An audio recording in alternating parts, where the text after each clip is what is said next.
Hey everybody, I just wanted to jump out ahead of this episode and let you all know, as you will hear, I tested out a new microphone for this recording, the Elgato Wave 3, and unfortunately I'm still having some issues with it where I'm getting some weird audio glitches. It's something that I'm working on. I think it can be fixed, and it's unfortunately user error, but I did not get it fixed for this episode. Luckily, it doesn't happen until the later half of the episode, but I don't think it's so bad that it will make you not want to finish. So hopefully, if you can bear with us in the next couple weeks, I should have this ironed out by the time we get to some new episodes. Thank you, and enjoy the show.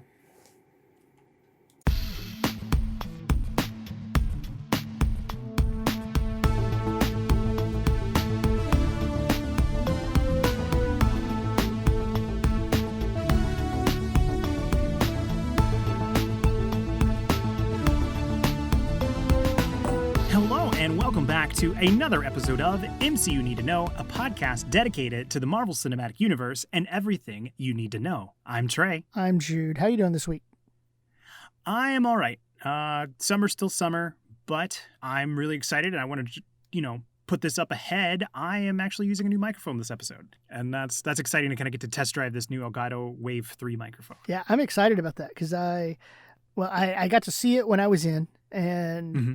And you've sent me already some recordings, and it sounded really good. And there's somebody, Daniel, I might recommend that mic to as a starter mic. So awesome, that'd be really cool. Yeah, I'll have to find out if he ends up getting it.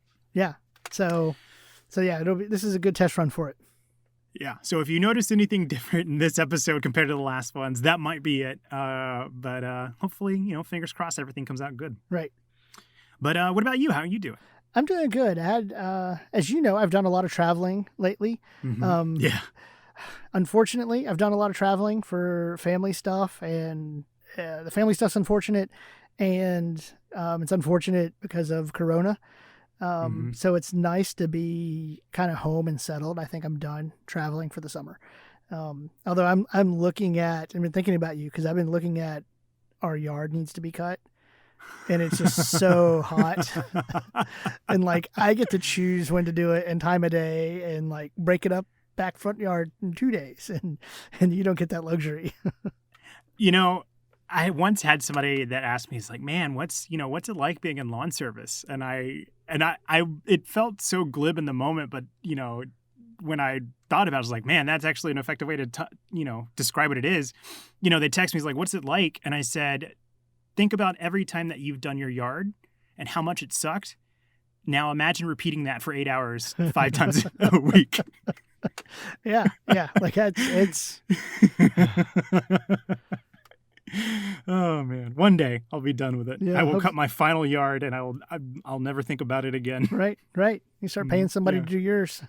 No, I'm going all rocks. I'm going to go minimal. I don't want any flowers. I don't want any grass. I just want nothing. Well, I tell you what, I was in Arizona, and that's what it was. It's more environmentally friendly, I think. Yeah. I mean, it was rocks, pebbles. It was desert. I mean, it was 106, but it was a dry 106. It wasn't the humidity we get. Yeah. One day.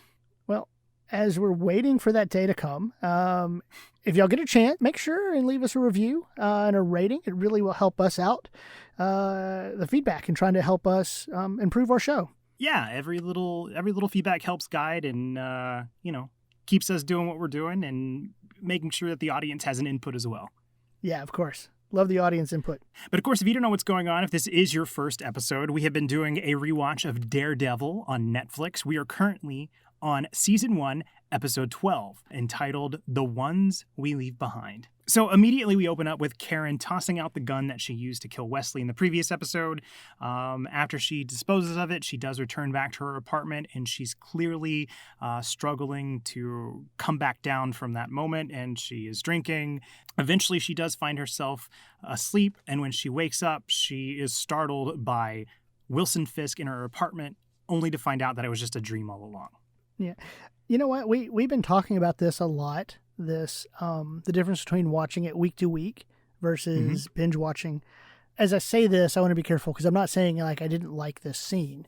But there's clearly a benefit of binge watching the end of episode 11 and the beginning of episode 12. Mm-hmm. You know, because we end right on the ringing of Fisk trying to call Wesley.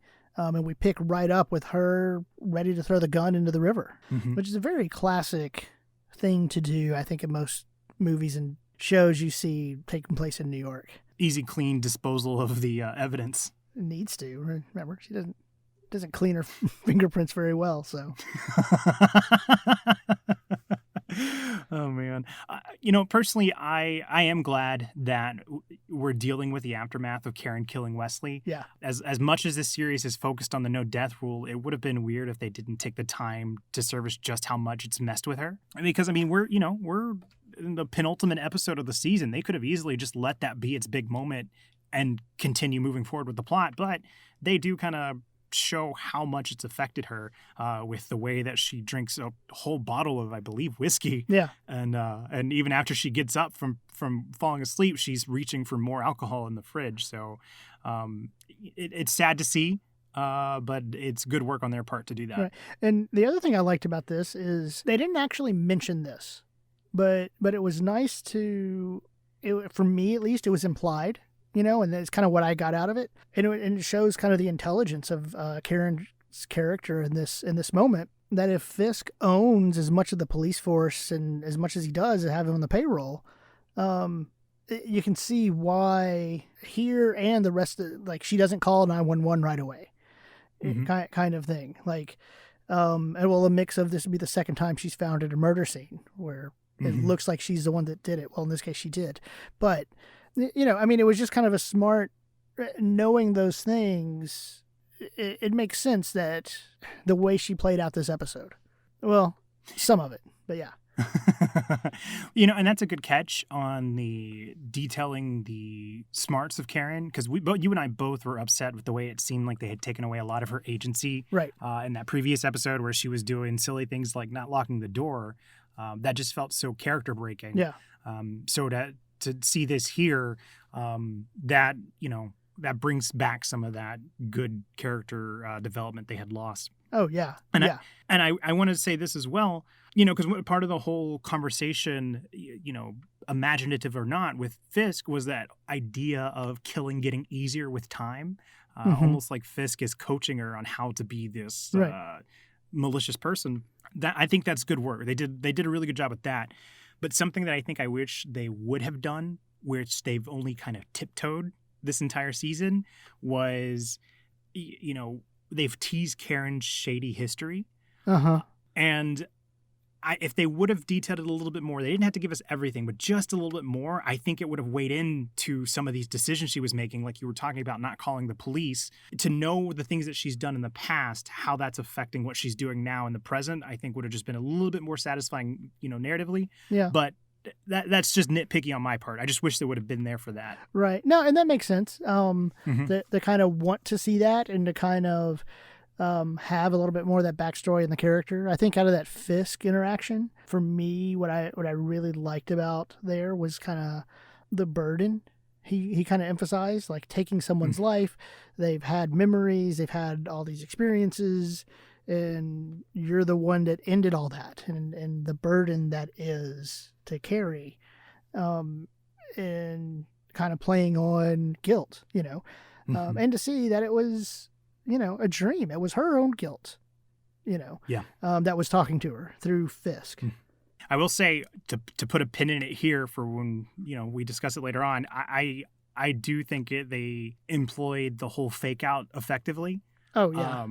And we can touch more on that later, but it feels kind of, because you always have that like pushback against it was a dream the entire time notion, but I'm glad that they took the time to do it here in the beginning. Yeah, I'll be honest, from the first couple of times I've seen this, I forgot about this dream sequence. And so I kind of had that oh crap moment when Fisk showed up, because they got me with the she was awake, and so I thought they did really well with that. So from there we do cut to title sequence, and when we get back, and I'm just going to go ahead and preface this, a lot of these scenes, the way they are structured, there's a lot of meat to them. So give them, bear with me while I kind of go through this, and then we'll delve in and discuss the moments in the scene. But After we get from the title sequence, we see Karen has returned to the Nelson and Murdoch offices. Again, she's still upset and worried, and she is startled by the fact that Foggy is actually in the offices as well. They have their exchange back and forth, and then eventually, as Foggy's leaving, Matt joins the offices as well. There's some awkward tension between all three of them, and the scene ends with some conversation between Karen and Matt. Yeah, there was a lot packed into this scene right here. I liked that exchange between her and Foggy. First let me say what I liked about this exchange, and then I'm going to kind of step into MCU proper for a moment. Okay. Where Foggy says something to the effect of things are going to be all right, and Karen says, "How can you be sure?" And Foggy says, "Because I have to be." What I thought was interesting is this is one of those moments or lines that is kind of cheesy, right? But it works. And now stepping outside of that in the MCU proper, I remember watching the trailer or showing the trailer to my students. Anytime an MCU trailer drops, my students know to ask, and no, I'm not going to turn them down, and we'll watch it in class. But Captain America had that line that was, kind of cheesy, but I thought works. Black Widow, this is going to work, Steve. It has to. I don't know what I'm going to do if it doesn't, And I love that line so much. Yeah, I remember I loved that line so much. My students hated it. They thought it was terrible. And I loved that line so much because to me, not only was it great, but like sometimes cheesy works, And that was something about that moment between Foggy and Karen where it's the whole Sam and Frodo, why do we fight? Oh, because sometimes things are just worth fighting for kind of moment that are just fantastic. And to play with that a little bit, I think when cheesy can work is when it's coming from someone who's incredibly sincere. Yeah. And obviously, that's who Captain America is. He is a sincere person. And to highlight that cheesiness, go back to the original Avengers where Coulson's detailing the new suit and he's like, oh, it's a little old fashioned. And they're like, I think the world needs a little bit old fashioned right now. So that totally fits in line with the character there. Oh, yeah. And with Foggy, one of the notes that I was going to jump into is, for as much flack as I gave Foggy for not delivering some of his lines effectively in the Nelson versus Murdoch fight, I got to say he's at his best when he is being sincere and apologetic. And it's because that's coming from a place where Foggy has been the strongest the entire season. And that's the friendship. And so that being the driving force is what's helping him to be able to deliver those cheesy lines. Oh yeah. Yeah. I think you're right on that, and it's weird because that's such a good line and cheesy moment for him. But he also, this doesn't sound weird, slightly reminded me of Leland a little bit where he he had this realization that despite his feelings, the business must go on, right? Where he's like, yeah, I thought about what you were talking about. Don't worry, we still got to stop Fisk, and so even though these weirdness is going on with them, he recognizes business must go on, and that was, kind of Leland's approach. And I like. Because, the last we left off with Matt and Foggy is that they're not on clear terms. And Foggy coming around to realizing, okay, this is bigger than us. You can see that dam start to break. I don't remember how they patch things up. I'm assuming they do. But him giving up a little bit of space here to bring that in and even go so far as not calling the man in the black mask a terrorist. Right. It just shows where Foggy's at emotionally. And I like that. Yeah. It's a maturity that we can discuss it later on in the later half of this episode, but it's a sense of maturity that I didn't pick up from Matt. You know what? It's funny because right here, they cross paths as Matt showing up, right? No words are spoken. And I got the sense that Matt blames Foggy for this, in the sense of, I forgot the line and I didn't jot this line down, but he was like, oh, I can't remember now. Something about tell Foggy that. And Karen was like, well. Oh, I got it. Okay.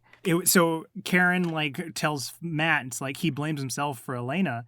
And I think Matt says something like, well, he shouldn't. And she goes, well, you should tell him that. Oh, yeah. Well, and I just feel like in there, Matt still has this sense that, or Matt blames Foggy for the breakdown in their relationship right here. Yeah, I wrote down this part here with Matt makes me flip sides to Foggy. Him not giving up any grounds in this argument And he doesn't even seem to try and smooth things over with the way it's affecting, Foggy and Matt's relationship, or the way it's bleeding over to Karen as well.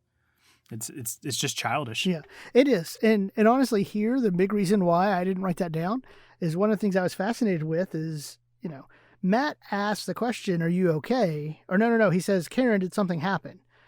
And like immediately I'm thinking, human lie detector. And Karen's response was, "Yes, the world fell apart. Didn't you notice?" But we all know that's not exact. I mean, while it's true, something did happen, right? She just she murdered Wesley. And so my thought was, did Karen just successfully lie to Matt? I have a rebuttal, but I don't. If we're going to go chronologically, I think it might be better to bring this back up later in the final scene with Matt and Karen. Okay, so we do that. But I'm just saying, it's like, she just pulled it off. She lied to him. Yeah. So you're bringing up this point about Karen kind of almost giving up this feeling that something went wrong. She obviously doesn't tell Matt about what happened with Wesley, but again, so far in this episode, we've been tracking that level of guilt that she's felt. And I just wanted to circle back for a little bit and point out how, Foggy couldn't have known, but how poor choice of words on Foggy's part about the whole, how can you call yourself a human being after killing someone? And again, to go back to that line of sincerity, it just hits harder when you contrast how sincere he was being to her before, and then, hitting on a very sensitive button without realizing it. Oh, yeah. You know what? They've done that a lot with Foggy, between him and Matt, and a number of things where he is, I don't want to say that that's like the only reason Foggy's there, but it seems like that's a pointed use they wanted out of Foggy this whole season. So meanwhile, Fisk is at Vanessa's bedside waiting for, at this point, Wesley's return phone call, and waiting for improvement on Vanessa. She does wake up. She starts to question, how did she get here? And Fisk explains what happened at the benefit, and then describes and explains his plans to keep her safe. Man, it feels weird to say this, but they've done such a great job with Vanessa and Fisk's relationship. And why it feels weird is because so much of it is like controlling and possessive on Fisk's part.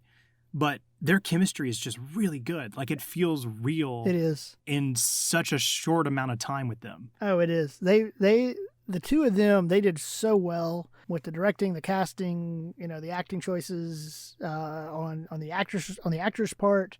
It was really, really well done.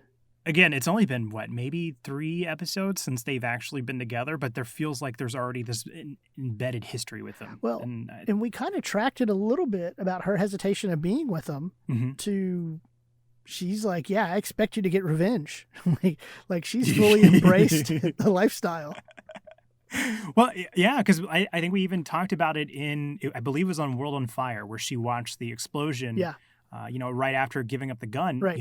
That's the moment she fully bought in. Right. And that, ends justify the means. Whether or not Fisk was being honest on the idea that he sold her, she's completely by his side, and we see the results of that here in this hospital bed. Oh, yeah. Yeah. Like, she is completely bought in. And because of that, like, I have this note that says, I'd actually kind of agree with Vanessa. I'd want to stay too. Where she doesn't want to leave the country. She wants to stay. I agree with her. I'd want to stay too, especially if I've gotten that far and have bought in that much. I do want to, again, you pointed out this about how I already forgot her name, Vanessa's actor is phenomenal between the subtle cues that she was giving with the poison drink, the way she was kind of like looking at it, and then, you could tell that she was starting to have a reaction to it, to, in this episode where even with her weakened delivery of her lines, because obviously she is, posted up in a bed and recovering from it, she's still able to be that charismatic person that she's been, and that's just great acting on her part. Oh, yeah. Before we get to this next scene, I want a quick side note. Fisk gets called out by Francis, and this is when he lets them know they found the body of Wesley. But I'll be honest, I had 2 thoughts in my head. The name Francis throws me off because that's the name of our dog and the podcast mascot. And so, like, I that's all I could think about. The other note I had in my, superb note-taking skills was, if I was as powerful as Fisk, I'm always in something comfortable. Like, I can't imagine wearing the suit and dress shoes all the time. I'm powerful enough, and like, I'm sorry, I wear whatever the hell I want and you like it. Just, that's all. I love the idea of the Kingpin just roaming around in a onesie now. Like, you're right. He's so powerful. Who's going to tell him anything? See, that's how you know Nick Fury is powerful. You know, there at the end of Captain Marvel when he's walking around with no shoes in this big spaceship. That's power. You actually got me. Oh, man. That's definitely power. Sorry, I just had to get that quick side note in there. I love it. Oh, man. I got to recompose myself because I can't stop thinking of the way that Nick Fury was just kind of like moseying around up there on that spaceship. Yeah. I mean, he owns it. He does.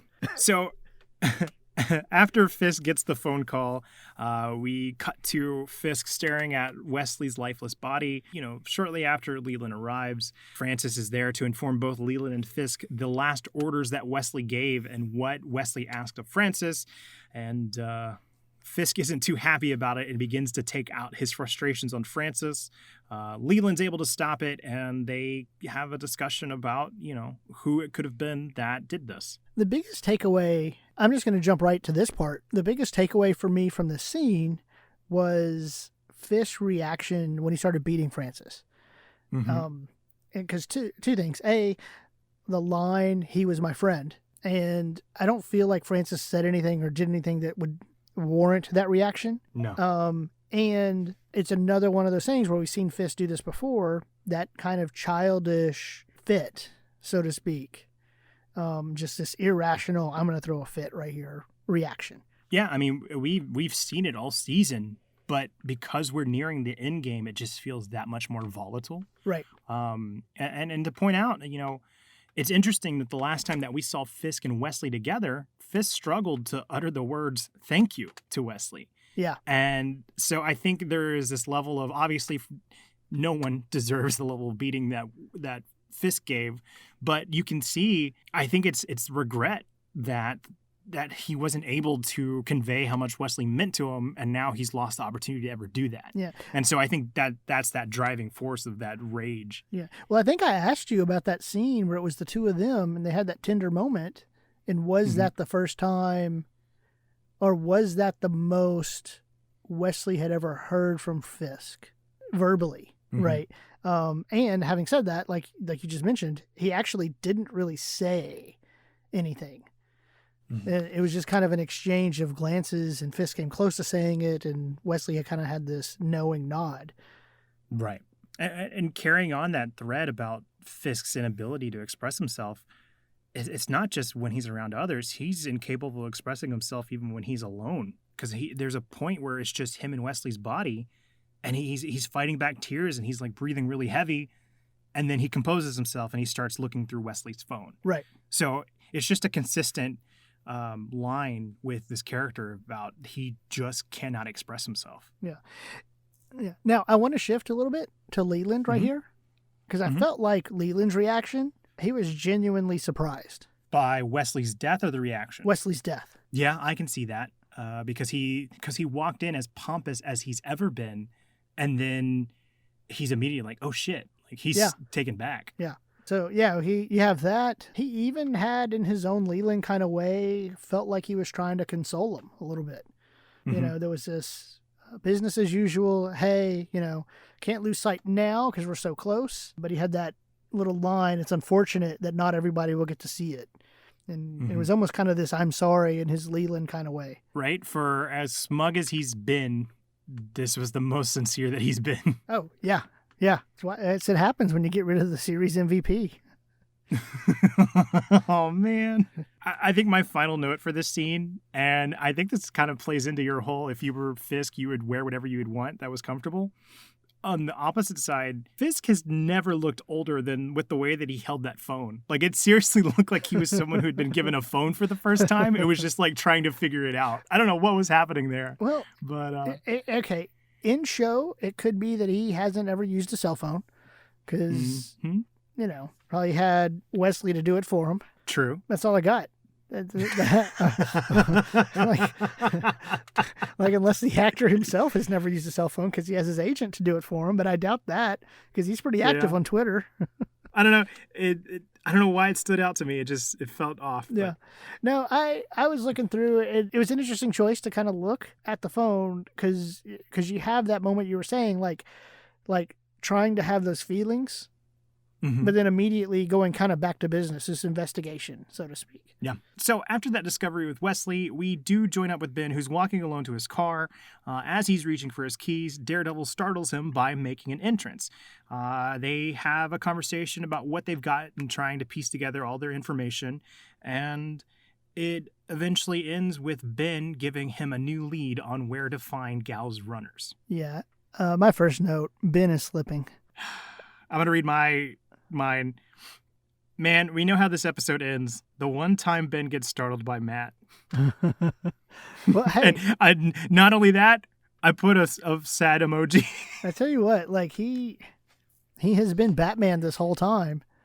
And it's like for him to be startled like that, though, something's off, you know? Yeah. So I don't want to get too far ahead of myself. I do, there's things about this series that I remember from the first couple of times I watched it, and there's things that I don't remember. This I remembered.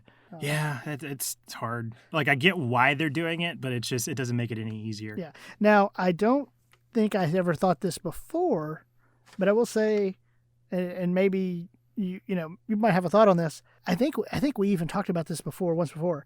I think Ben knows who Daredevil is. I think so.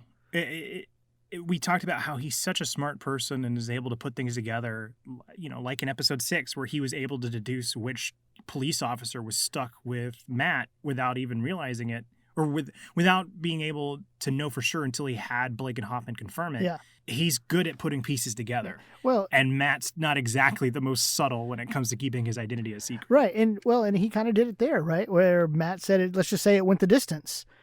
And he immediately picked up on boxer language, So yeah, like he just has that. And I think that's just how well they wrote this character and how well it was acted to be able to constantly be having those little subtleties. That's just a part of who he is as a reporter to fish out that information. And we've seen Ben as a person who's very on guard because obviously the life that he's lived being a reporter and turning heads, I would say he's not a person that trusts easily. The fact that you see him lean up against the car and is smiling real big and having a jovial, jovial conversation with Matt, there's familiarity there. So I think you're right on with him knowing that it's Matt. Well, and he has that little line again where I think he's fishing for something that nobody would look at a blind man twice. And Matt responds, no, they wouldn't. And to me, that was another indicator of like, he knows. Yeah. And if he didn't know, it wasn't long before he found out. Although I think in the comic, he does find out. I think that character did find out in the comic. I do want to say this, though. Being the second to last episode of the season, this really has that video game feel where, after you've gathered all your clues and evidence and you're just sitting there trying to piece it together to see what options you have before entering in the in-game. Yeah. That's what the biggest feel of this scene was for me. Okay. Yeah.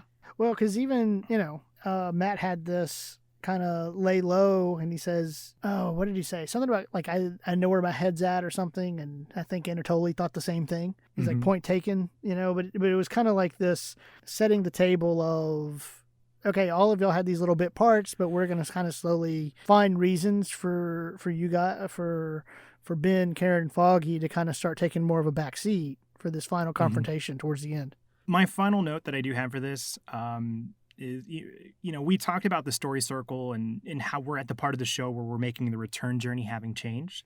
I love that they use that line comparing Fisk to an animal being backed into a corner. Right. Because it calls back to episode 6 where Vladimir told Matt, the moment that you put on the mask, you got into a cage with animals. Yeah. Animals don't stop fighting until one dies. So after those episodes, we saw where Matt was struggling with his no death rule, and we saw the superhero side of him broken. So in this moment, to have him kind of call back to that, I really feel that that's Matt speaking from wisdom, and that feels like growth. Fisk is the one that's the animal, not Matt. Right.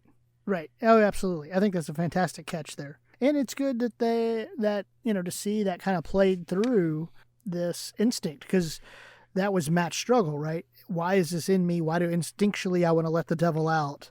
And trying to temper that instinct, or maybe how about redirect that instinct into a better way or better use, which we see in those conversations with Father Latham. Yeah, because I think he says specifically, summon the better angels of your nature. Yeah. So I mentioned at the beginning of the episode that the way that this particular episode is structured, there's a lot of meat to these scenes, and the way that they kind of just do quick dip-ins and dip-outs. Normally, we discuss these in sequential order, but we're going to start to group some of these scenes together, and that's going to start now. So the first one we're going to do is between Foggy and Marcy at Josie's bar. The first part of this that we get is that Foggy arrives at the bar and meets up with Marcy, and he shares information that he had gotten from the man in the black mask and is pleading with Marcy to look over it. She's very hesitant once she finds out that this information was from the man in the black mask, but as Foggy convinces her to read through it, he's slowly pleading for her to take back her soul from Landman and Zach. The first thing that I'm going to jump out ahead of is, again, I think we've made it clear how weird they've handled Foggy when it comes to the way that he's interacted with women. Right. It's so weird to me in here that Marcy was hesitant to help when it's already been established that Foggy has done some quote-unquote back channeling with her before for information. So this isn't the first time that there's been some conflict of interest. I thought it was really interesting that they called to it here, even though they've already set a precedent for it before. Yeah, you're right. I didn't catch that. But they made, you see, and that's, so you have to go one or two ways with that. Either that was kind of a slip of the mind as you're creating the show continuity-wise, right? Or the way it was directed or actor choice in the moment to emphasize the back channeling as some kind of innuendo was done on the day of filming and not planned as you're writing the episodes. Yeah. Because they've established that. Which I think that is symptomatic of them not having a very cohesive plan for the way they've been handling the relationships of the characters. And that's probably why something like that slips from that first part of the back channeling comment to now, where we're having this scene where it's very hinged on that conflict of interest. Yeah. Yeah. And as you say that, there's another thing I noticed that's very problematic with that scene. And as a TV show, it probably not thought of, probably doesn't, I didn't think about it till you just mentioned it about they've already done back channeling. So clearly she's comfortable of this conflict of interest help. Well, the idea that she decides, when she decides it's only because you were really good last night or the other night. Well, that's kind of, you're establishing a quid pro quo relationship, which is in this context illegal. Yeah. Like I'll do something, this basically the worst kind of quid pro quo, like it's for sexual favors.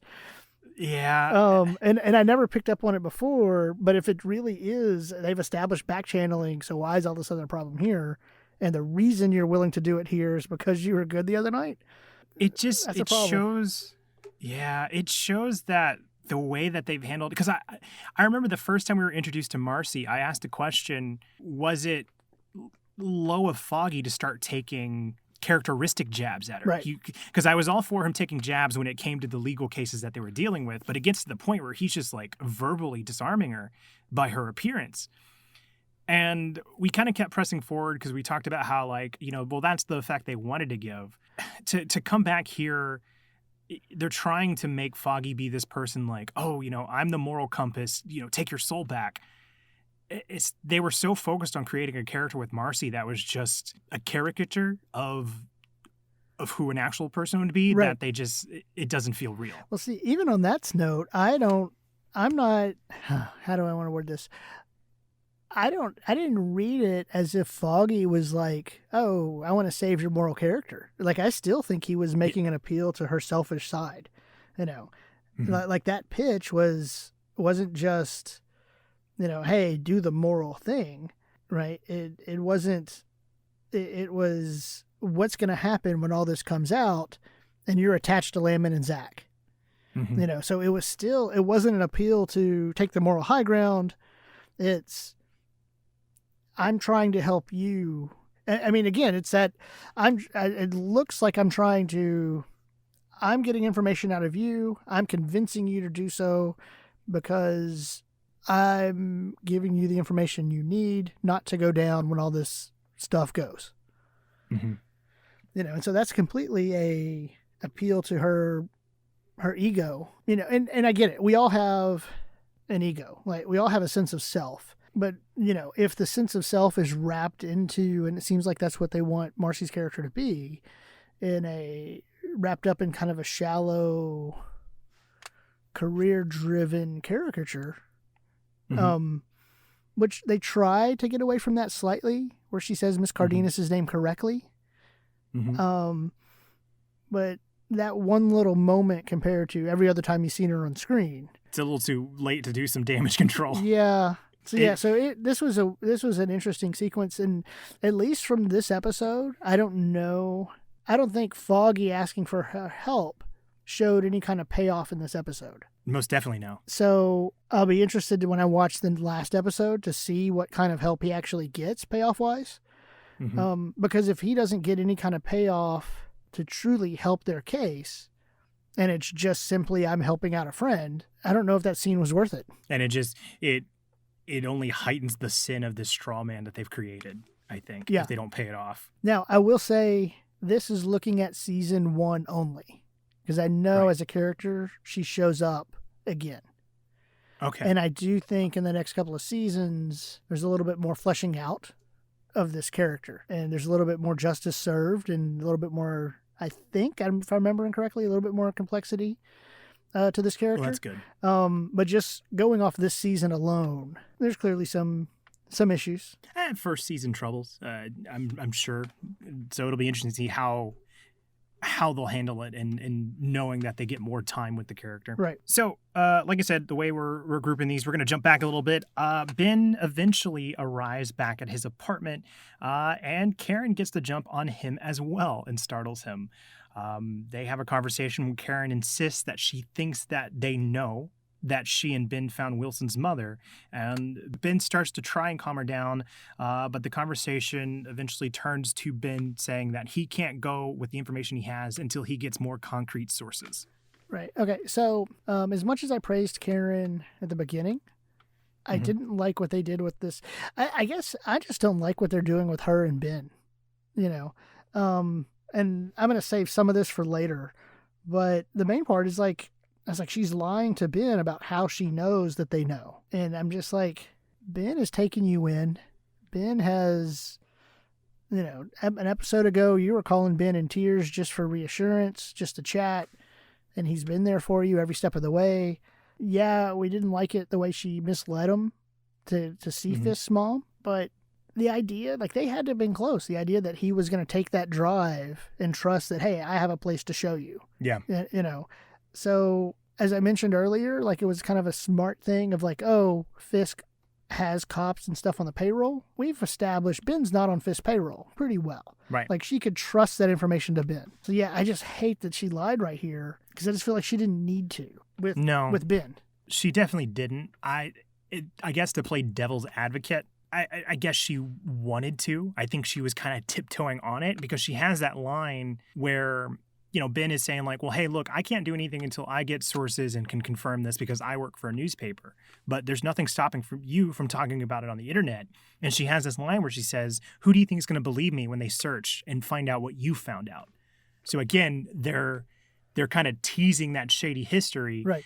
And I don't know what that shady history is, but I feel like from a writing level, they're wanting to have you put that 2 and 2 together where she's trying to open up, but she can't. So she just relies on that knowledge that Ben has of her past. Yeah. Yeah. And that makes sense. Yeah, that makes sense. I found it interesting. There's this theme in this episode. You see it, there's hints of it throughout the whole series, but in particular, it stood out to me of this old media versus new media, and Ben's claim of like, I can't just write whatever I want. Now, while we clearly see that happen today, But this idea of like, I have to have these sources and it has to be verified, and that theme comes up again later. I just found that interesting, and kind of Karen's response of like, you can't wait that long. You got to get it out there now, which is interesting because to kind of make it in a weird way current, kind of shows this who cares if you have the proper sources kind of mentality. Just get the information out there.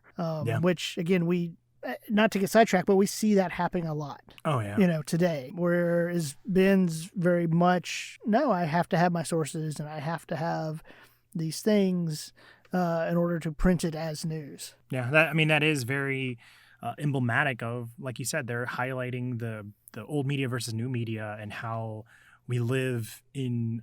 I wish I could remember the exact title and author, but I was reading a book that's called The Present Shock, and how we constantly live in this information overload. And so, to kind of echo what you're saying, that's what they're kind of dwelling on here.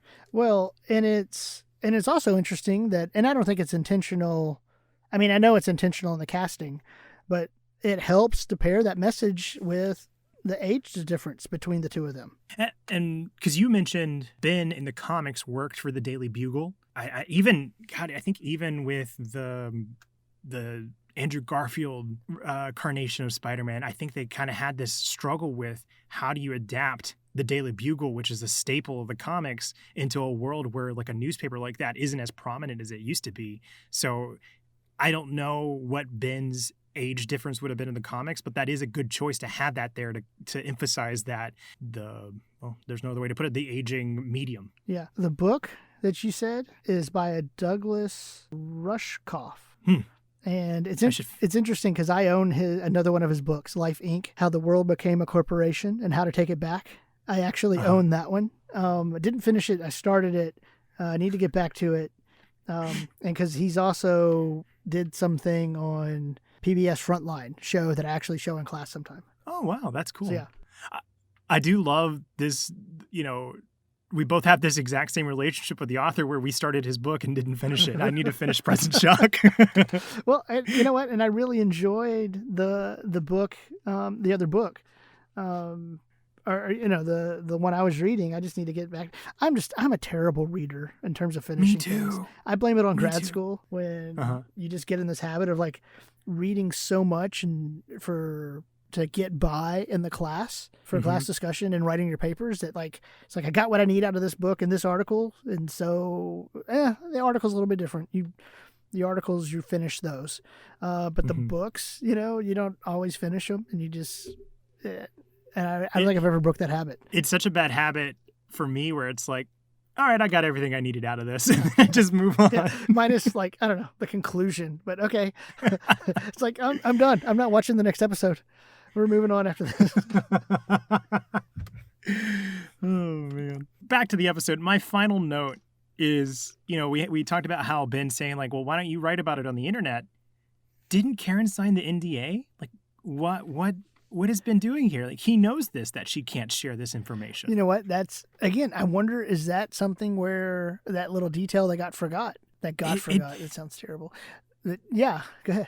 It's such a shame. Like, I don't think I've actually vocalized this, but I started realizing how much we've tapped into the hashtag Save Daredevil audience. Yeah. With this, and how. Well, I'm with them. I hope I want to save it. So I do too. For all my critiques, I would love to see Daredevil come back. So it's only being fair to something that I do enjoy to want to see it be better. So anything that I'm saying is not saying like, oh, this doesn't deserve to exist. But what I was going to get to is that it's such a shame that we're getting to the final 2 episodes of the season, and it seems like they're making some pretty big mistakes. Right. Like the Marcy thing and now this NDA thing. Yeah. No, you're right. Like, that's a huge thing of like, she has an NDA. And the thing is, even if she's posted that about Fisk, the NDA is with the Union Allied, Confed Global, whatever it is now. So it's with a corporation. Like it doesn't matter if she's right. It's not like, oh, you're right, kind of thing. And I'm not familiar with all the whistleblower laws and status of the U.S. and it's weird to walk down that realistic road, but I from what I understand, that's not the way to do it. That is, I do want to say, in the show's defense, that is a good point that you brought up about, this is about Fisk, not Union Allied, but it's easy to draw a correlation between the two that it's still going to be problematic no matter what. Yeah. Okay, so jumping to the next scene that we're going to tackle, it is the next morning.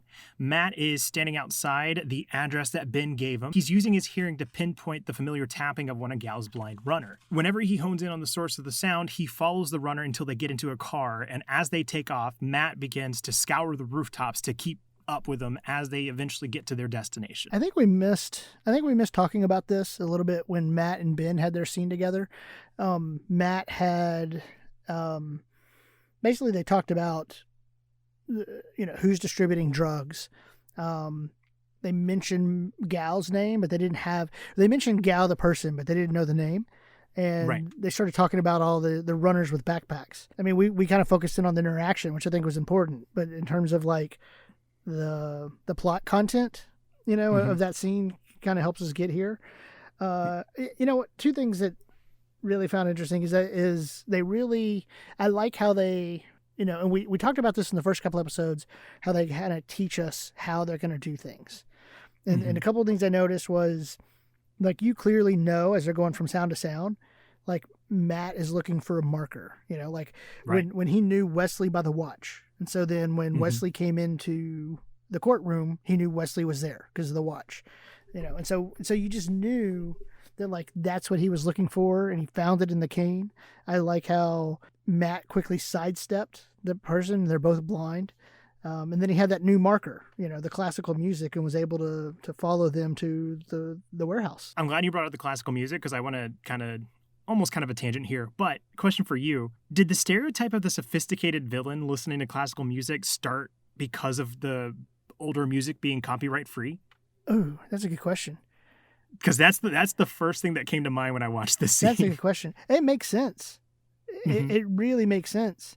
Well, and the other thing about that, anytime, you imagine you want to have somebody seem sophisticated, as I bumble on that word, sophisticated. But anytime you want to have that, you kind of have that classical music, right? We're going to see it, and we'll talk about it in a little more detail with Guardians of the Galaxy, right? Where the soundtrack was such an impact on even the creation of that movie, and just seeing how powerful music can be and eliciting emotions out of us that like you do get that sense of sophistication out of that classical or the symphonic music, So yeah, that's a good, I'm going to say yes to that, even though it's a guess. Yeah. The problem being, like, you could see Fisk listening to that music because that's the character they built, but this is just a henchman driving around one of the runners. Yeah. So I just found it interesting that he was listening to classical music. Yeah. So aside from that, two things. A, I thought it was a nice parkour sequence that they had, on the rooftop. I thought there was I always find it interesting because I enjoy those sequences actually. Just I enjoy the athleticism and just seeing, like, wow, somebody's doing that, and I realized, especially the way that this one was filmed. Yeah. And so, like, and part of me is like, oh, there's, you didn't actually need to do that flip, but okay. It was still cool to see. But the other thing is, he just throws his cane away, and it made me wonder, how many canes does Matt actually have? Well, whether or not you take rumors into account, he should be teaming up with Peter Parker, and Peter Parker's constantly going through backpacks. So at least they have that thing to bond over. That's true. So just for fun, I looked it up on Amazon real quick. And there's the foldable cane that is $70. Wow. But then there's one that's $11. So there's a range. Yeah, so there's a range. So in I'm assuming Matt's using the mid-tier in price. I would assume so. Yeah. And I mean, if we want to track it, I think in this season, we've only seen him toss the cane twice now. Well, so and it's either, maybe it's like the Spider-Man game where you're having to go back and find all his backpacks. And like, I'm just imagining, like, Matt retracing his steps and going to get it. Don't have to include that in the Daredevil game. Yes, they're gonna make a Daredevil game, and that's a side mission. the collectible canes. All right, again, so like we said, we're grouping scenes together because they do a lot of dip-ins and dip-outs. So what we're going to tackle first is Ben arrives at his office and asks if Ellison has made it into the office yet, and he has not. Shortly later, Karen receives a phone call from Ben, and they're both anxiously waiting for the return of Ellison. As Karen's talking to him, she does receive a call from Matt, and she hangs up with Ben, and Matt informs her that he's had a rough morning and that he's going to take the rest of the day off. Okay, sorry. The first thought I had, and that wasn't my first note, but it just popped in my head, is like, he has a lot of sick leave. Perks of being the boss, I guess. Yeah, perks of being the boss. I do find it interesting, though, here, where, he like you said, he's saying, I had a rough morning.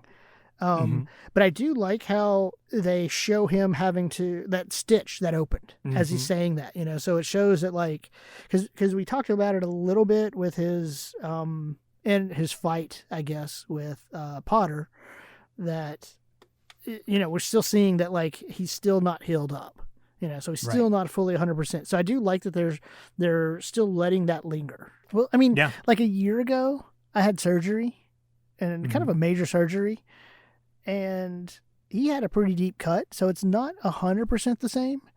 But I can tell you, like, the most pain I've ever felt in my life is 2 days after the surgery, and I sneezed. And that's all, and it was on my abdomen. So, like, I'm looking at that and watching the stuff he's doing, and I'm just like, there's no way. And I like, because we've never really seen the lingering wounds like this before. Right. As far, like, the last time he got this beat up was the episode 2 where he was found in the dumpster, and they never really called back to it after that. He was healed, and then, because he even, he went down to the Russian hideout and took on all those guys and saved the boy, and we never saw any more follow-up with those wounds. Right. The thing that I like about them kind of keeping focus on it is these wounds were sustained from when he went to go kill Fisk and attacked Nobu. And I like that they're keeping it on him because he's still learning that lesson. Like, of course, we know that he's making amends by the way that he had that line with Ben and the animals in cages. He's getting there, but he's still holding on to those lessons. And I think I like that. Oh, yeah. To cycle back to the whole Ben aspect of these scenes that we group together, I do want to say, as much as it's a weird structure for the way they're kind of dipping in and out, I do like that they split this waiting for Ellison over these scenes, because it's an effective way to build up that anticipation of handing his story in to the editor and seeing how he's going to take it. Right. It does. To separate it, it creates a true waiting for the audience. It's not just they're acting waiting. It truly increased the time between the start of that to the end of that. It's manufacturing this contextual feel within the episode. Yeah, that's a fantastic way to put it. Thank you. So, yeah. So, as we're doing all this rejumbling here, the next thing we're going to look at is where Fisk is transporting his mom away from the nursing facility. And he starts to detail this plan that he has to move her to Italy that she's not thrilled with. And Fisk continues to question her. As I say, that is probably a more loving way, I think, as his mom, but he continues to ask questions about Wesley and trying to see if she remembers anything about her conversation with him.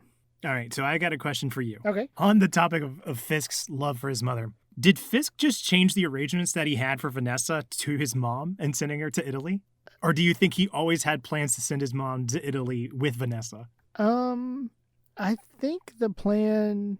I think they both go. They both go? I think they both go. This is just me completely reading into it, but I found it so funny because we never heard him say anything about sending his mother out of the country. But he obviously, at the beginning of the episode, was like, all right, I have plans to send you out of the country. And Vanessa's like, no, I'm going to stay. And it was funny to me to kind of like entertain this idea of Fisk just recycling those plans and being like, okay, well, I guess I'll send my mom. You know what? It's, hey, it's how you stay rich, right? We're not going to waste our money.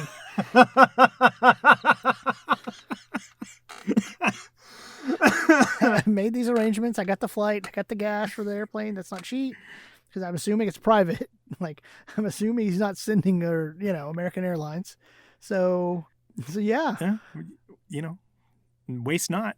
I know. But no, I think in the end they both go. I think. Oh, I guess we'll see. I don't know. I've completely forgotten about that. My last note on this scene is, well, you and I both have had some experience with this with our own family members in terms of struggling with memory loss. And the way they showed Fisk have a tremendous amount of patience with his mom and asking these questions and having to have the same conversations over and over again, it's not something that's easy. And in this show, Fisk having such a volatile, temperament when he doesn't get what he wants, they really handled this mother-son care very well. Without giving too much away, we're going to see how much Fisk's love for his mother comes into play at the end. Yeah. And we've seen a lot about them telling us how much he loves his mother, but this is a good scene where they're showing us that with that patience. Oh, yeah. So after the car drive with Fisk and his mother, we do return back to Ben's office where Ellison has just read the article and is not a fan of it at all. Ben and Ellison exchange verbal blows back and forth until finally Ben accuses him of being on Fisk's payroll. Ellison responds by firing Ben. I will say, I feel like I have to do this. I have now done a 360 on Ellison. I'm back to not liking him. I'm slightly concerned. I'm slightly concerned that I didn't pick up on the fact that he was being paid off by Fisk. Yeah. I'm too trusting. Well, you know what? Okay, so my issues here, right, was... So Ben's trying to convince Ellison to print this article, right? And he charges him with this, how much is he paying you? And I had this question, and I think you kind of answered it, but my question for you was, who do you think is right? Ben, that Ben, that Ellison is to be on the payroll, or Ellison, that Ben's work is crap, and that's why it's not getting published. Because I just had this weird feeling of, like, as I'm watching Ben, and as he's becoming convinced by... the last scene we saw with Ben and Karen, he was talking about, I have to have another source, let me shake this out. And she convinces him to run this, right? And the previous episode, we have, hey, it's hearsay, it's a lady who's not all there, it's not as good. We talked about 3 different times someone told Karen it wasn't as good of information as she thinks it is. And now Ben is trying to run with that and convince Ellison, no, this is as good as information that we've clearly established isn't as good as we think it is. So I was wondering, do you actually think Ellison's right? Is it really that this is just not good information, or has Ben right? This feels like a cop-out answer, but I think they can both be right.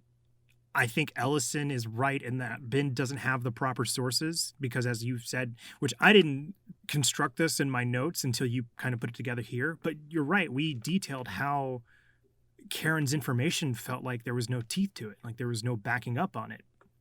And so, Ben instinctively knew that he needed more sources, but he's swayed into doing it anyway, which is where I think that claim of the work being terrible is true.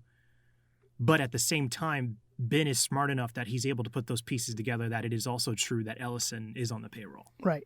Well, and here's another thing where I'll go back to that issue of Karen lying about how she knew that they know. That's something that I would think changes maybe what Ben's approach is with his editor or with the story altogether. Like if he knows that Fisk is onto him, does he make that accusation? Does he? Because clearly you make that accusation out of, frustration, and or you honestly believe that Ellison's on the payroll, and I can't get the story printed. But if that's an honest thought, and that they know that, that's so weird the way I have to say this, that if they know Fisk and company knows that Ben showed up at his mom, I don't know if with that information Ben makes that bold of a claim, because it'd be kind of dangerous to do something like that. Ben is too savvy to make that simple of a mistake if he had all the pieces of information. Man, you're nailing it tonight, and I'm just like floundering. Good job. No, Well, because you just said exactly what I was trying to say in a much more succinct way. It's teamwork. You helped me get there. But yeah, I mean, that's interesting to kind of look through, because what's harder is to have this feeling of like Karen really letting Ben down in this way and being the catalyst for, the direction Ben goes in this episode. Right. But at the same time, there's equal parts animosity towards the in-show decisions that Karen made, and then the meta decisions of the creatives making Karen do this. That feels frustrating. Yes. Well, and I mean, it's been like this every step of the way, where she lied about not having the information to Matt, and it got brought up again in the Nelson versus Murdoch episode or whatever, where last time I was in my apartment and Matt's like, you lied to me. We mentioned it where, hey, he's a kick-ass attorney, but like, you didn't go to him when you had to sign an NDA. So she's constantly made those types of decisions. So in that sense, they've been really consistent with the Karen character. That's true. That's a good point. It'll be interesting to see if they service this any in the final episode or season 2. Yeah. I made the quip about doing a 360 on Ellison and not like him again. But I'll back up just a little bit to say, it's no question he's been bought. But it's telling of who he is as a person that even after Ben kept verbally attacking him in front of everyone, he was trying to keep it, I don't know if low key is the right word, but, he starts off with a suspension. Like, hey, take a week, you're suspended. Right. And it's only until Ben does that final, like, how much is he paying you line that he decides to fire Ben. Yeah. It's not a lot to go on, but it gives us a short glimpse on the sort of pressure that Ellison might have been under taking this offer, where maybe he doesn't want to be this person that's been bought, but he really had to mull it over, and there's probably shame in it that he, ended up taking the money. Mm-hmm. Oh, yeah. Yeah. So after the confrontation with Ben and Ellison, we are back at the warehouses where Gal's Runners was dropped off. We get another look at the heroin production, and, Gal surveys her employees and eventually moves upstairs. There is a knock at the door, and a guard lets in Matt, and Matt begins to take down everybody. And as he's investigating the heroin production, Gal spots him and has everybody apprehend Matt. So Matt had the key. Basically, it was kind of a audio key from that last time when he did all that really cool parkouring. He got to listen in. We keep talking about those audio cues where he marked something. They had that special knock, and with that special knock, he was able to get in. And once he's in, they kind of went back, and you've tracked it about the different fighting styles they've used, and this is that more in the shadows, you don't see it coming, fighting style. Or when I say fighting style, I mean like visually how they show it. And I really like it when they show Matt in action from that vantage point. Yeah, you get the larger than life perspective where we don't see Matt, or the heavy perspective where Matt is doing the hand-to-hand combat. Oh yeah. That being said, though, if you would have asked me, or if I would have texted you right after this episode, I wouldn't have said no, I didn't like this episode. But I feel like I've been really negative about it throughout this discussion. But for this scene in particular, I don't know what this scene told us that we didn't already know. Like, it feels a little excessive because, we've already known about the heroin production and how Gal is a part of that.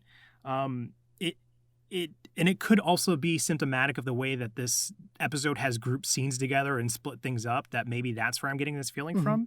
But it kind of just felt like an excuse to get some cool Daredevil action. Okay, so my point is really paired with the second half of the scene. So we're going to do that regrouping and rearranging and jump into that as well.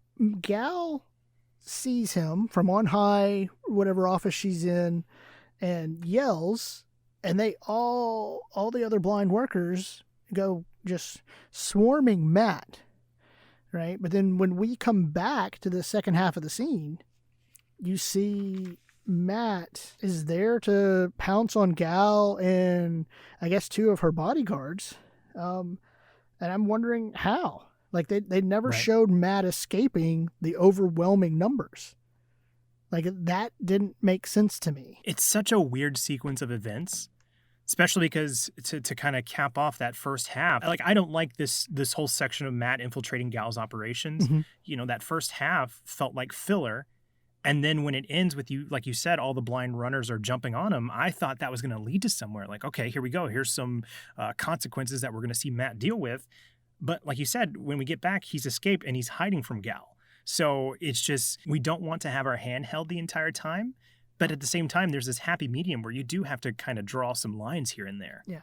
Well, and at the end of it, it looked like they were back at work. That's a good point. I didn't even catch on that. Right? Yeah. Like I mean, he takes out her bodyguards. We see that Gal doesn't need a bodyguard. In fact, I even wrote, well, this is a weird note. It says, "Damn, Gal can fight," and then parentheses, but then parentheses is what I thought the first time I saw it, because I remembered that, and so it wasn't as impactful as the very first time I saw it. Like I always, Gal can do that. But the first time you see it, it's like, oh, damn. But at that point, when Gal gets away and the fires start to take the whole warehouse, it looked like they were back at work, and then my very next note, this was a strange sequence. Again, it's something that feels weird when you just digest it as this scene. But as you kind of take in the episode as a whole, it is really drawing this picture. Like, I wonder if something went wrong with this episode. Because, I wasn't going to be this heavy-handed with that feeling until you pointed out about the way the Gal's runners went right back to work. Something went wrong here. I think there was either some reshoots or something, because it just doesn't make sense. No, it doesn't. And I get that, like, you're getting towards the end, right? And of Fisk organization falling apart, you got rid of the Russians. You got rid of Nobu. And you need, I guess, to get rid of Gal, and this kind of serves that purpose. So the only one left to deal with is Fisk. It was just, and I get that part of the series and that part of the story. It just didn't feel natural. It feels more like a to-do list than an actual plot-driven. See, look at that. You just keep going. Yeah. No, but you're right. It does. It felt more like a to-do list than plot-driven, And honestly, even the way that very, very end of this scene, when Matt's leaving and he jumps off the warehouse and Mahoney's there. And it's like, I'm sorry, I don't buy it.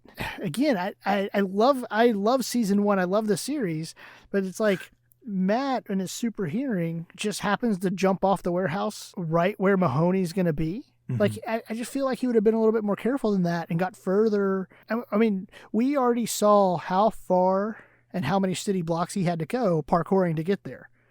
So the idea that he would jump off anywhere near police in that area with the fire just doesn't make sense. Other than for plot point reasons, you need that interaction to happen. And even at that, what is the purpose of that interaction? Like, why was it so pertinent to have this scene where Matt is insisting on his innocence to Mahoney when there's no, like, out of all people, why is it Mahoney that he feels like he needs to share this information for? Because it doesn't feel like Mahoney has that high of a pull within his precinct. Yeah, I'd agree with that. But I think the reasoning there, though, is that we all as an audience know, and we could, so you have both within the episode and kind of a meta knowledge, Mahoney's clean. Right. Like, in other words, Matt knows he's not bought off. We know he's not bought off. So if any kind of resolution at the end, the trustworthy person that the audience believes and knows is trustworthy, we got to get that information to him somehow. Yeah. But notice, like, I'm trying to solve how to wrap it up, and I'm going to do it this way, then kind of a natural progression of story. I was going to say, you detailing the meta knowledge of knowing Mahoney is clean tracks, and I think it also is in line with the way everything's been a to-do list so far. Like, these are all the things we need to check off so we can get to the final episode. That clears it up for me. It's not as weird to me as it was before. Yeah. Can I make one little side note before we go into the next scene? Go ahead. Everyone, because you mentioned we've really tapped in with the Save Daredevil, and we're all with it. Please save Daredevil. Yes. I feel so bad. It sounds like I'm bashing this episode, but it's just, and we've talked about it once before, that watching it, and not just like, oh, we're watching with a critical eye this time and there, but watching it week to week rather than just straight through, I think is really having an impact on how we're seeing individual episodes. And I think I've said this multiple times throughout the course of this podcast, but I am glad that we're doing it because it is kind of guiding us for how to take in the different ways shows are written, whether it be binge or week to week, like we think the Disney Plus shows are going to be. So I'm glad we're kind of getting this knowledge now. I don't want it to feel like it's coming at the expense of Daredevil. Like, I still really enjoy this. Obviously, you don't spend 12 weeks recording a podcast on something you don't like. Right. So it is all coming from a place of still loving the show. Well, and before we jump into the next scene, I just want to add on to that. It might help in terms of how we approach season 2 when that comes around. Mm-hmm. Well, when those podcast episodes come around. All right, so we did group those two scenes together. So we're going to go ahead and jump back to an earlier scene where Leland and Fisk are discussing possible suspects for the gala event, and Leland tries to pin it on the Man in the Black Mask. Fisk doubts it, seeing as how it's not the typical MO for the Man in the Black Mask. Fisk does order Francis to double the offer on the streets for information, and right as he does that, Fisk does receive another phone call on Wesley's phone and quickly exits the scene. Yeah, okay. So the two notes that I want to just point out and then go with it. One, after the beating Francis took, I don't know if I'm returning to work. I might leave town. I just, yeah, okay, not for me. Also, I found it interesting when Fisk answered the phone, he was answering Wesley's phone, and he said something to the effect he's not available right now, so he's also playing it really close to the chest, really close to the vest, really close to the chest, whichever one it is, take that. And he's playing that in order to let people know that Wesley's dead. Mm-hmm. You know, so I found that interesting that he wasn't letting that information out. And I'm glad you opened up with that because that honestly is my first note. But my question is, who called Fisk? Right. I have an idea, but I don't know for sure.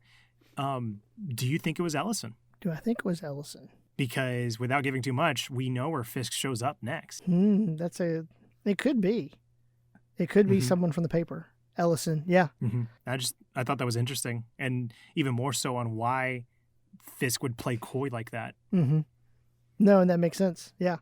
See, and my initial thought was it was an interesting little detail of like Fisk being secretive, and it was just an easy way to get him out of that scene by a phone call. But from where he shows up next, it makes sense that he's being tipped off. And I do like how Leland tried to put the blame on Daredevil. I don't want to say tried to put the blame on Daredevil, but made that suggestion. And Fisk was very quick to say that's not his MO. It's almost like a level of respect that Fisk has for the Man in the Black Mask by realizing that the poison and guns isn't his MO. Right.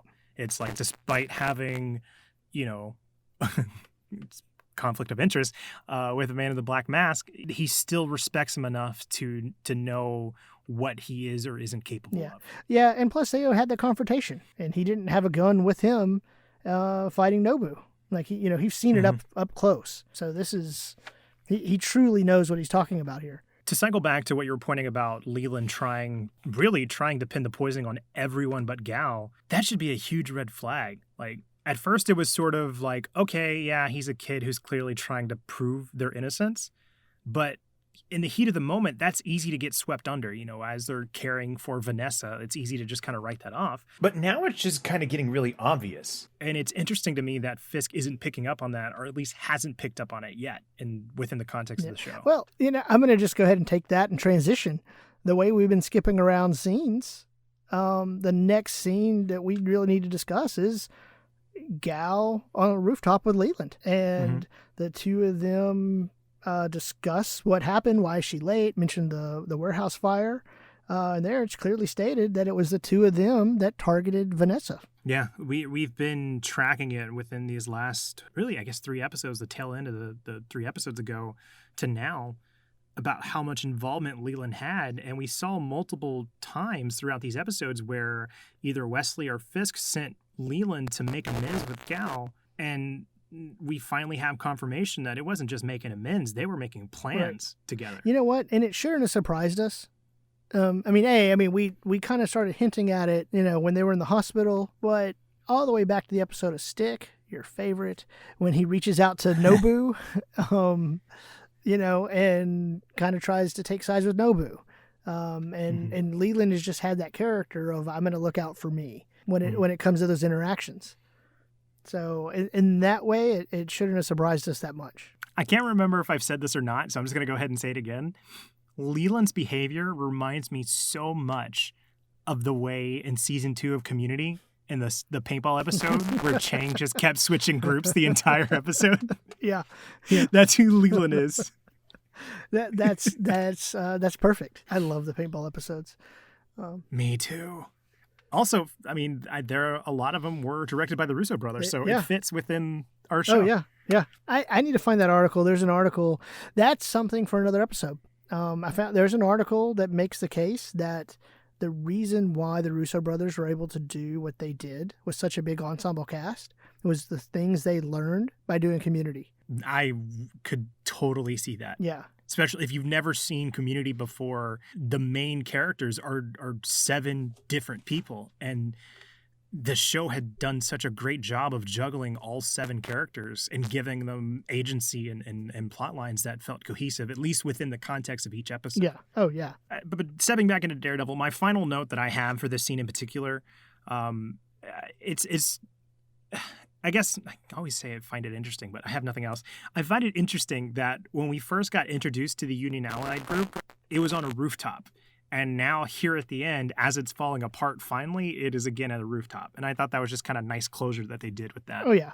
Yeah. So what's interesting about the way they closed that, and she said, hey, this will be the last time we speak, I kind of feels different now after talking about some things just feeling like a checklist. So I think the way the closure of those 2 characters and their interaction was done well, but also, needing a way to get Gao out of the picture. It feels more like a checklist now than it did before.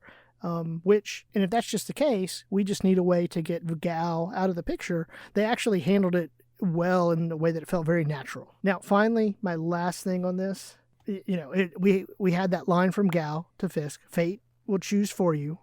And clearly, Gao made that choice for him. But I also thought this sounded like a silly plan. Like, they had to know that if they were successful and killed Vanessa, Fisk was just going to go off the deep end. Right. Like it just... I mean, did they forget Anatoly for just interrupting a date? Yeah, it is a good point, because I remember thinking where I forgot Gao says something like, "Oh, well, Fisk still suspects that the poison was for him, right? So we're good." Yeah. And Leland's like, "Yeah, except for the fact that Vanessa's still alive. I should have put a bullet in her head," or something to that extent. Right. I kind of pause at that, but I'm glad you brought that back up, because you're right. What was their end goal? Well, it feels like the whole bit was like Vanessa's a distraction and he's slipping up, and they've laid that foundation. So they're getting rid of the distraction. But we've also, I think, had the benefit of watching it and seeing the character development of the 2 of them that, say, in show, Gao and Leland wouldn't have, of that stabilizing force that Vanessa was. That's true, too. Yeah. And so they didn't see that us as an audience can see.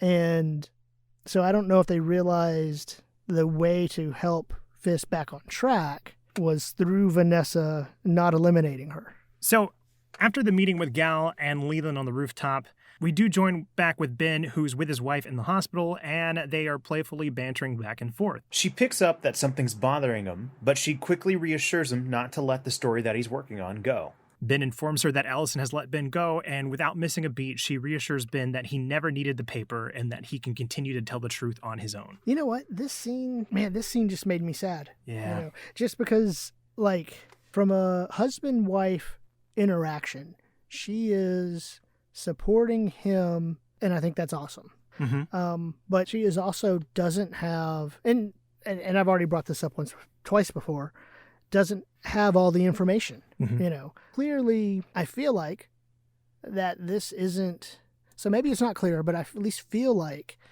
this is a bigger ordeal or story than his previous pieces. It's not there's more at stake than just simply telling the truth through a story. And she doesn't have all that information. And so it's like, yeah, that's great supporting your spouse and your husband, but it's like, what are you pushing him towards?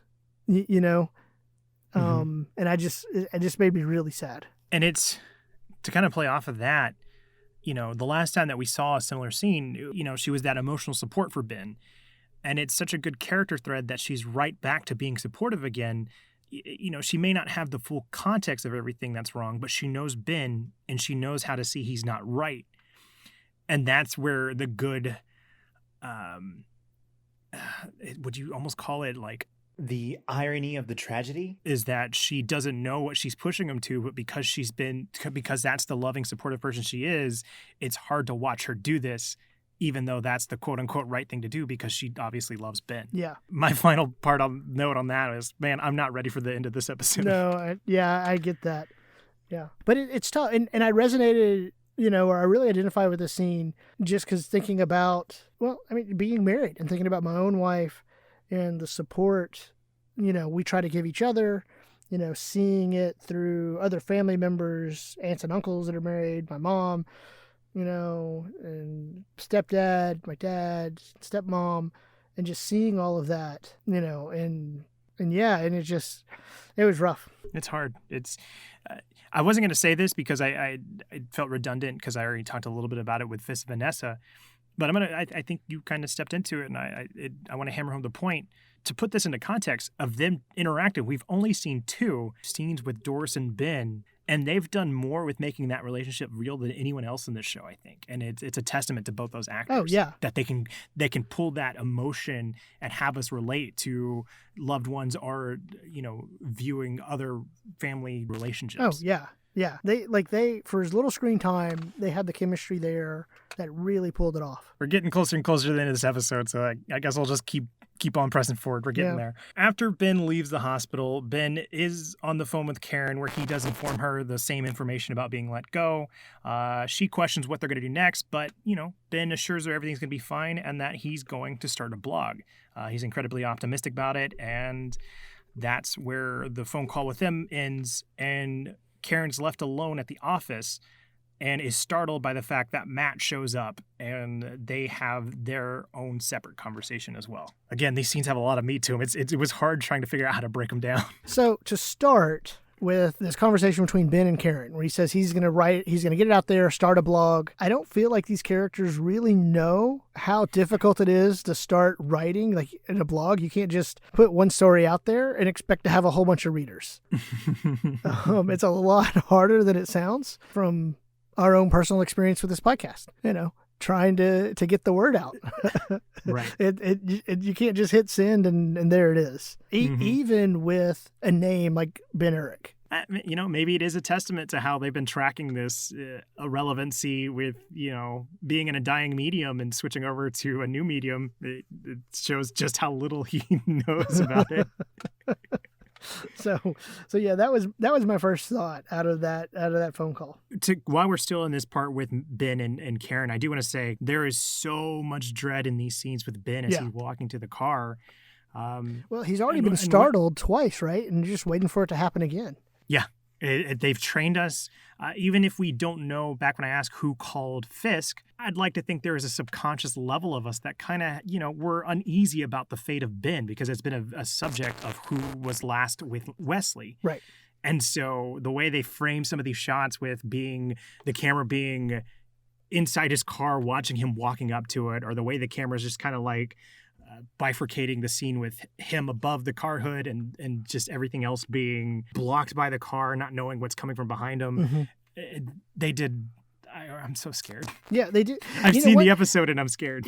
We've seen this a lot where when they want to convey a sense of suspense or dread, even that quick sequence with Claire and somebody's about to get her, and you're just waiting for when it happens. Like they've done time and time again with this series, really good of those types of sequences. So switching over to the Matt and Karen section of this scene, I find it funny that both Matt and Foggy are super creepy in this episode. I know it's for effect because they're trying to give us that sense of no one is safe, but I find it funny it's happened twice in this episode with each character. At the beginning, where Foggy startles Karen by still being in the office late at night, and then here with Matt, wrestling with the door handle, it never would have happened if it wasn't for them just trying to create this effect. Like even the jacket that Foggy was wearing was so out of character, but they did it to give him some bulk and feeling of unfamiliarity. Yeah, they've done a really good job.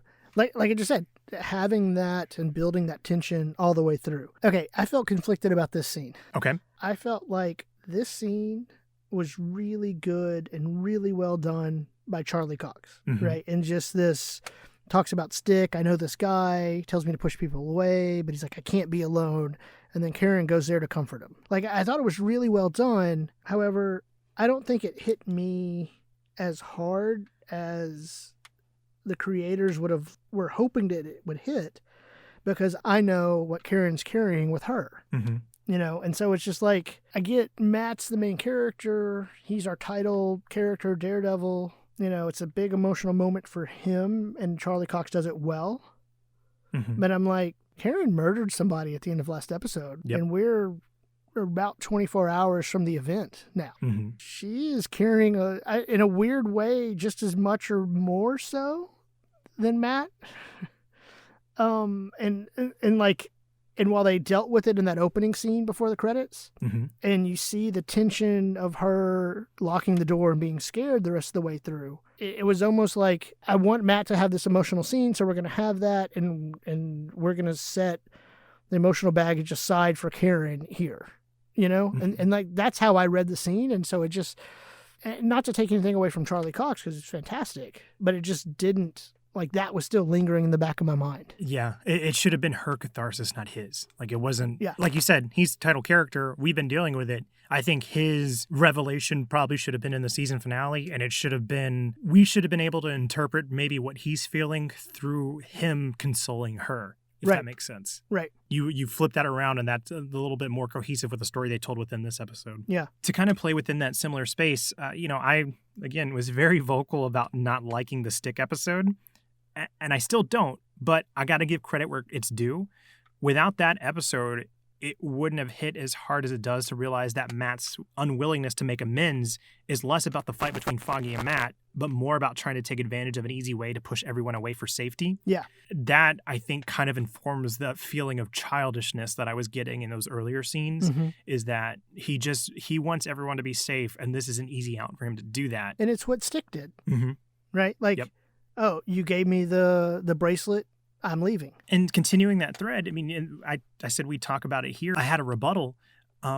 You ask, did Karen get away with lying? I don't know if it was her getting away with lying and bypassing the human lie detector test, so much of it being Matt not wanting to involve her or get involved in hopes that she stays away, like keeping her at arm's length so that he can protect her in this very Stick, push everyone away mantra. That's a good thought. That is a good thought. Because if it is the case that he's taking this easy way by pushing people away, and his actions, as you said in the beginning, would kind of lend to that. My main counter to that would be, they didn't give us an indication that Matt knew there was something else going on, and he let it go. Otherwise, like, that's the only thing I have to come back to that, to try to continue the thought that, yeah, she got away with lying to him. But I think for the context of what they're trying to do with Matt's character, and I think you're right, it makes more sense to read it that way than to say she got away with lying. Do you have any more for this scene, or should we move to the next one? No, I'm sorry. I'd like to stall it for you, but I can't. To stall it? Yeah, it's the last scene. It's the one we've been avoiding. Okay. All right, I'll set it up. Well, I feel like I've been dragging my feet, but we are finally here in the final scene. Ben returns home with his box of things, and, he begins to briefly reminisce about the pieces that he's wrote for the bulletin. And after that walk down memory lane, he does get settled down at his computer and pours himself a drink. He looks towards a photo of his wife and himself, and then begins typing away. But as he's writing, the camera pans up and reveals that Wilson is in his apartment. Wilson details all the ways in which he admires Ben, but he could not let him get away with the fact that he involved Wilson's mother. Okay. Yeah, first note, Ben is off his game this episode. And I do like the camera work. I liked how you mentioned the camera work of all the other scenes as a whole to kind of build that tension. the way they were able to reveal Fisk through the camera work was really, really well done. And I meant to go double check it, but I think as Ben is sitting, you can see Fisk in the background briefly. But I forgot to double check that. I wish I would have confirmed that. But they were even if that's not the case, they've done such a great job of laying down that sense of insecurity that it heightens when they actually reveal that Wilson's there. Yeah. Well, okay, just a quick note on how much we loved the Ben character. I actually have a note that says I feel like this was Karen's fault. And, you know, when you start talking about stages of grief, and you have this anger and you try to like place blame, I in a weird way, I feel like that's what I'm doing. Yeah. I got a note here that kind of ties into that a little bit with the stages of grief. The emotions that we go through, you know, tying back to what I said in the opener, it's effective on the show's part to do the fake out in the beginning, because even if it feels like double dipping, where we have Fisk in the beginning, turns out that he is just a figment of Karen's imagination, and then you have here Fisk in Ben's apartment, but for real this time, you know, subconsciously, we're searching for any conceivable out for Ben because he's a character that we love and he's been placed in a dire situation. Logically, we know he's about to meet his end, but emotionally, we're trying to grasp for some shred of doubt that this is another fake out too. And I thought it was good that they employed it in the beginning to have it hit home here. Yeah. Just looked it up. 5 stages of grief: denial, anger, bargaining, depression, acceptance. And I think maybe that the subconsciously looking for an out could be that bargaining that we were feeling. Oh yeah. I liked how he didn't give up Karen. In a weird way, I was wondering, like, and I think he's acted well enough to do this. You know, was his facial expressions kind of like this aha moment back to when Karen said, "Hey, I think they know." Did like he have like, I wonder, did Ben's character have this realization that like, oh, they did know, or Karen was right? Now, I will say, like, most of my notes are going to be like this sense of frustration. To give you an idea how much we and I love this character, most of my notes have all of those things. This anger, you know, Karen knew that Fisk knew, but didn't say. You know, and I said I'd bring this back up from there. Is like, you knew, but you weren't willing to tell how. And that would have made a huge difference. Right? Yeah, we know that Wesley didn't tell anyone, but they've been working together. Like, it just doesn't seem like that thing that you keep to yourself, that they're on to us, you know? And so in that sense, I was like completely putting the blame on Karen.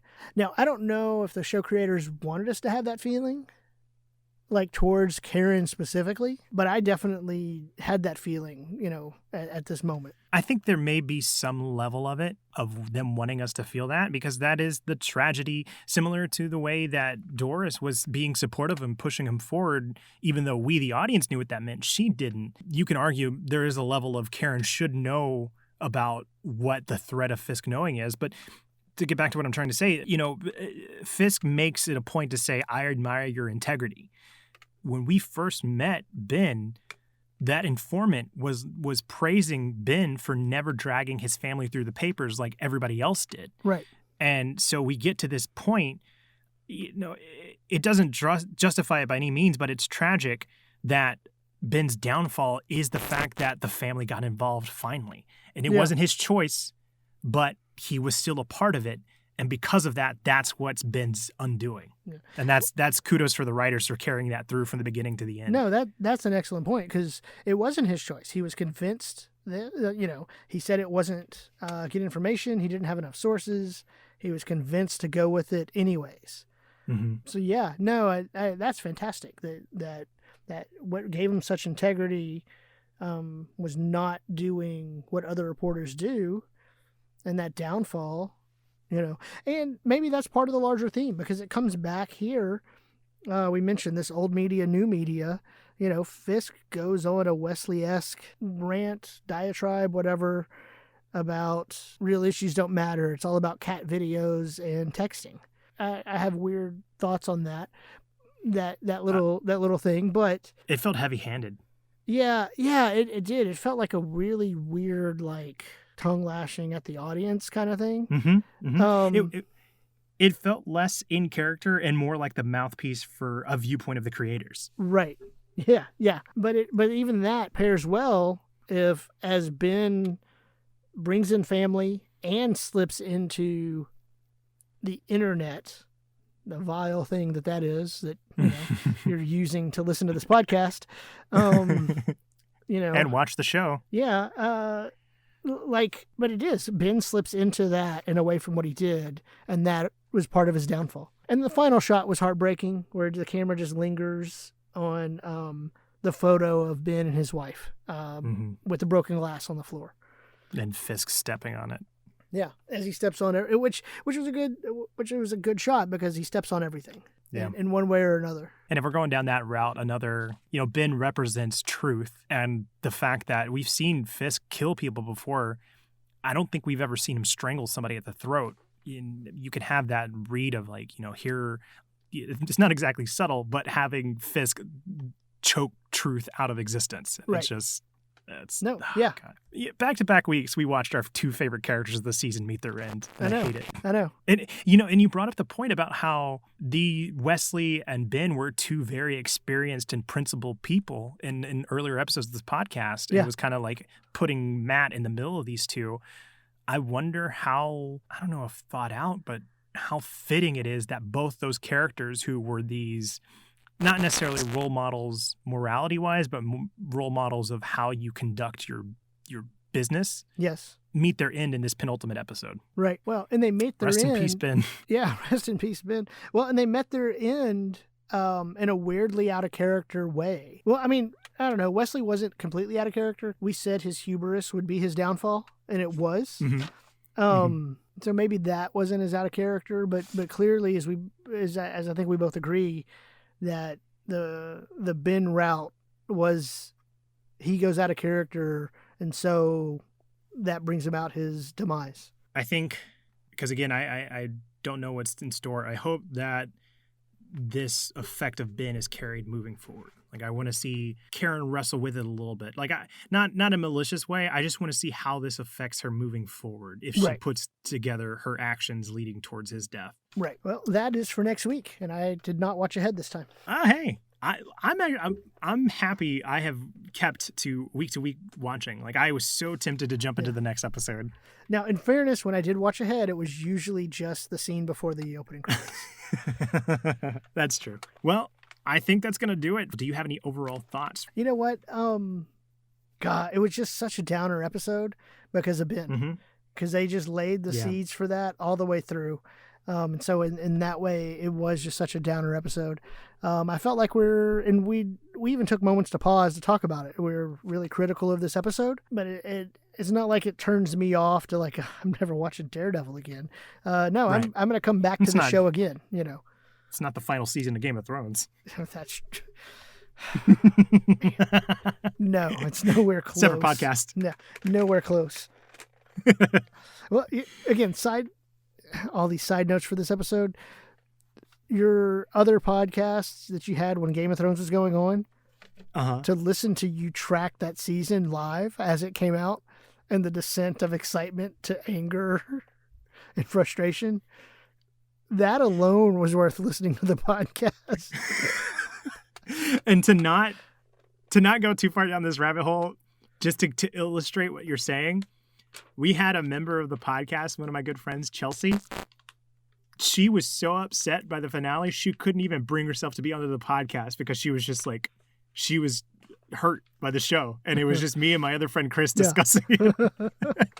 We lost a member of the podcast because of it. Yes. No, we're sticking around and we're going to watch Daredevil again.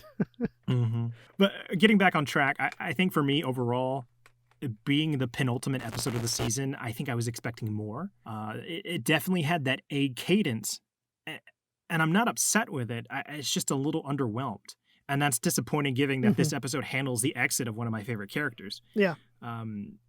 So, I mean, honestly, my biggest takeaway is here's hoping that the finale can wrap things up and bring us home with the final B cadence of the season. And I think they do. I think they do. Yeah. I don't remember specifics, but I remember finishing that first season of Daredevil like, oh my God, I can't wait for the next one. So.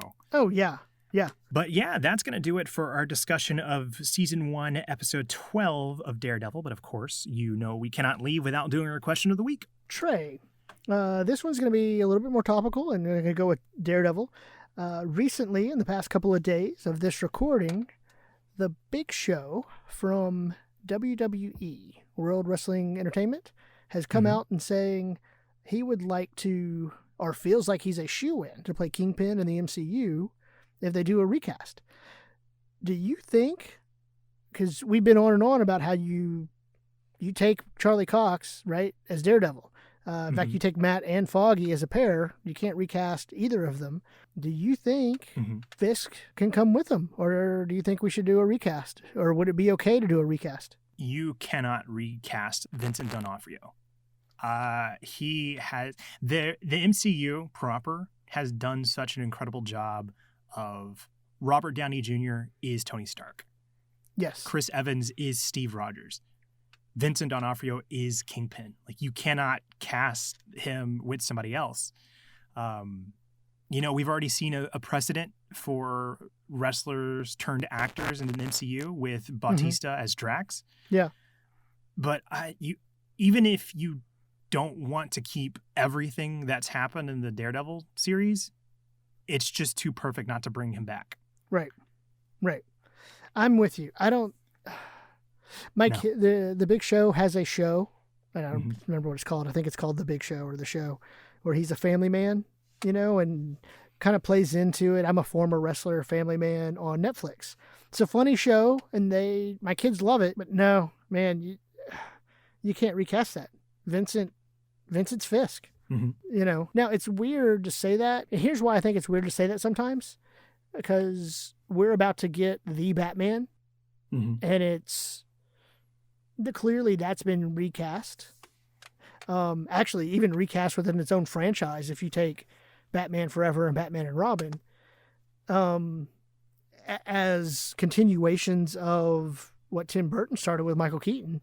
So it's been done, but it just, man, the continuity of the MCU has just been done too well. And I don't know. I don't know. I like the Ben Affleck version of Batman and Bruce Wayne. I thought it went well. Some people, and you can have debates of that. But I'm with you, like Vincent's Fisk. Yeah. Side note, I just wanted to say, I would argue Ben Affleck is the best Batman and the worst Batman movie. You can argue that.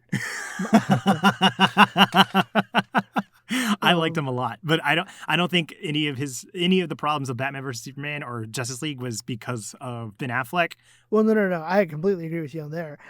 Michael Keaton's my Batman because that's the one I saw in '89, fifth grade, So I even take Keaton over Christian Bale. I just want to say this. I know we've done so many tangents. One of my favorite moments between you and I in the last couple of years is at a family holiday party. We were playing that game where somebody has an index card with a subject on it and they don't see what it is, but you have to give that person clues to figure out who it is. And it was my mom who was holding the card up to her head, and you and I were trying to give her clues to figure out what it was. And the subject was Michael Keaton. And without missing a beat, we both went to superheroes to relate this information to her, except I said Vulture and you said Batman, and then you and I just looked at each other for a second. I remember that. I think about that so much. I remember that. Yeah. So yeah, I'm with you. No, we can't recast on that one. He has to stay. He's more than earned it. But yeah, that's going to do it for this episode. If you'd like to chime in on whether or not you recast Kingpin, or if you'd like to give your own thoughts for Season 1, Episode 12 of Daredevil, you can always reach us at MCU Need to Know on Twitter and Instagram, or if you'd like to write an email, mcuneedtoknow@gmail.com. And please give us a rating and a review on Apple Podcasts or whatever podcast player you have. It really helps us out in growing the show and growing the audience. And the best way to help us grow the show and grow an audience is to share with a friend. That way you can have someone else right there to have a conversation with, and someone else that we can have a conversation with. Yeah, keep that conversation going. And of course, we'd also like to give a special thanks to Nick Sandy for the use of our theme song. You can find his SoundCloud in the description with a lot more original music as well. So yeah, that's going to do it for this week. Thank you everybody for listening, and thank you for doing this, Jude. Thank you, Trey. We'll see you all next week with the final episode of Daredevil. Yes, last one. Bringing it home. Bye-bye.